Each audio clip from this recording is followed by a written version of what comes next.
नमस्कार, मैं GRS news के लिए गिरीश चक्रवर्ती। आज के इस ब्लॉग में मैं बात करूंगा उस ईरान और इजराइल अमेरिका के बीच एक ऐसे युद्ध की जो कि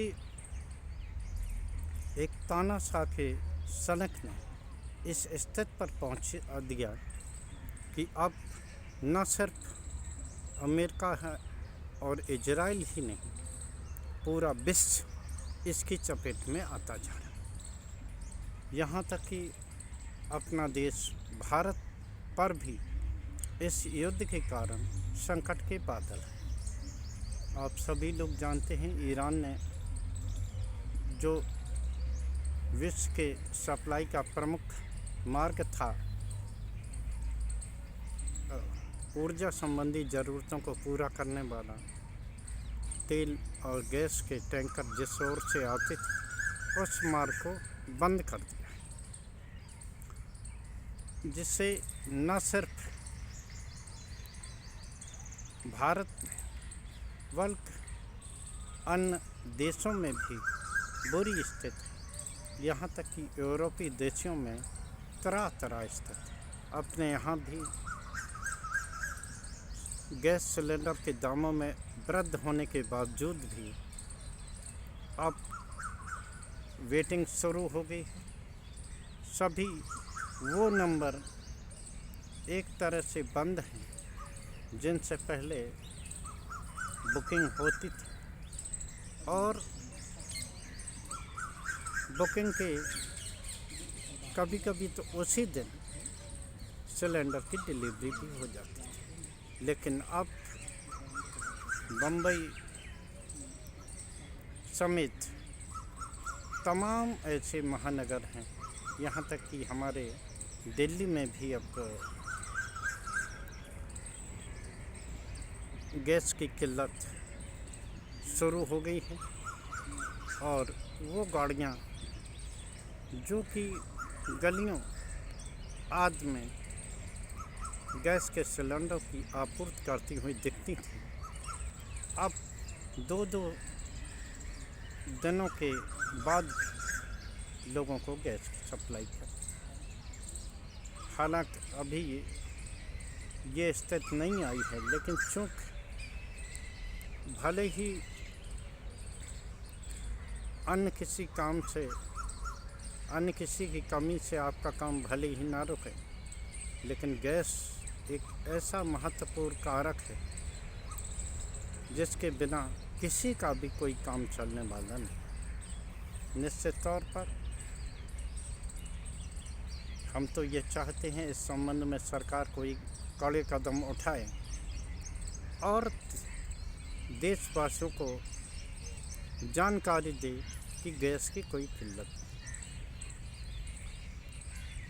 नहीं। ध्यान हो,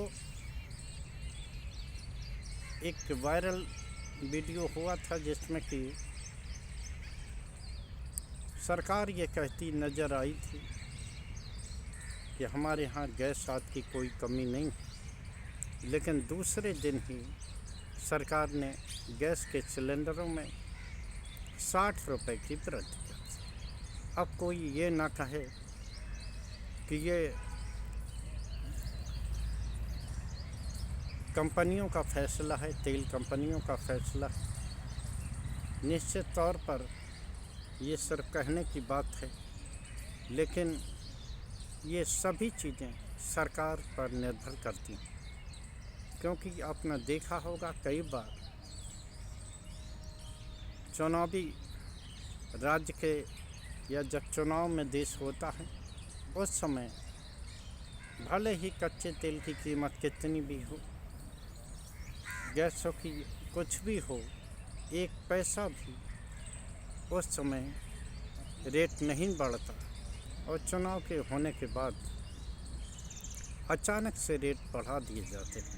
तो अब ये सरकार अगर इसकी आड़ ले कि वो कंपनियों का फैसला है, तो इसे किसी भी दशा में स्वीकार नहीं किया जाता। आम लोगों से मेरा ये कहना रहेगा कि आप बिल्कुल ही अफवाह पर ध्यान न दें और केवल उतनी ही गैस अपने यहाँ रखें जो लोग सिलेंडर पर हैं, जितनी की उनको ज़रूरत है। अगर कोई काला बाजारी कर रहा हो, इसकी सूचना आप सरकार को दें, पुलिस को दें, कंपनियों के नंबर पर दें। हालांकि ये देखा गया है इन लोगों ने अपने इन नंबरों पर शिकायत करने पर भी कोई रिस्पांस अभी नहीं मिल रहा है। सरकार को इस बारे में स्थिति स्पष्ट करनी चाहिए कि आखिर क्या कारण है कि बुकिंग के सेम दिन या दूसरे तीसरे दिन तक ही अब सप्लाई प्रभावित होने लगी है। पहले कोई लाइन नहीं लगती थी और आसानी से सिलेंडर या तो उसी दिन या एक आध दिन के बाद पूरा हो जाता, लेकिन अब गैस कंपनियों में आपूर्ति रुकी है। ऐसा गैस की उन लोगों ने बताया है जो गैस संबंधी व्यवसाय कर। हालांकि सरकार ने एस्मा लगा के काला बाजारी करने वालों और इसका भंडारण करने वालों के खिलाफ कड़ी कार्रवाई की बात की है, लेकिन जिस तरह से कई शहरों, महाराष्ट्र के अधिकांश बड़े शहरों में होटलों और रेस्टोरेंट वालों को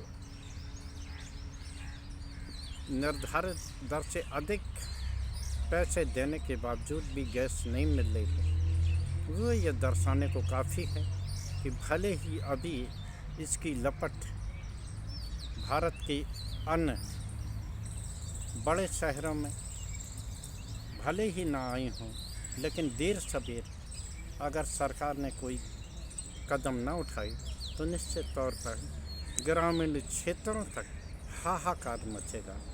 क्योंकि पहले ग्रामीण क्षेत्रों में अन्य संसाधन थे, लेकिन अब वहाँ भी सरकार के प्रयास से लोग शहरी जीवन जी रहे हैं। गैस आज से ही अपना रसोई का काम चला रहे। तो मेरा सरकार से निवेदन रहेगा, जिम्मेदार लोगों से निवेदन रहेगा कि कृपया इस संबंध में एक बयान जारी करके, अच्छा तो ये रहे कि पेट्रोलियम मंत्री और ऊर्जा मंत्री इस संबंध में एक साझा बयान जारी करें, जिसमें आम जनता को यह आश्वासन दिया गया हो कि कोई भी कमी नहीं है। अगर कोई ज़्यादा पैसे लेता है या कहीं गैस की काला बाजारी होती है तो निश्चित तौर पर उन लोगों के खिलाफ भी कड़ी कार्रवाई की जानी चाहिए। अब सरकार पर भरोसा रखें और सरकार भी संवेदनशील होकर इस मुद्दे पर, क्योंकि अब ये एक तरह से मूलभूत आवश्यकता बन गई है। पहले तमाम विकल्प होते थे रसोई के लिए, लेकिन अब रसोई गैस ही एक अंतिम विकल्प बचा है। आज के ब्लॉग में बस इतना ही। जय हिंद, जय भारत। आशा है कि सरकार इस युद्ध में कोई पहल करके न सिर्फ व्यवस्थाओं को सुधारने की कोशिश करेगी, बल्कि उन लोगों पर भी कार्रवाई करेगी जो आपदा में अवसर खोजते हुए लोगों को परेशान कर उनसे पैसे वसूलना चाहते हैं। जय हिंद, जय भारत। कल फिर किसी नए मुद्दे पर आपके साथ जोड़ने की कोशिश करूँगा। जय हिंद।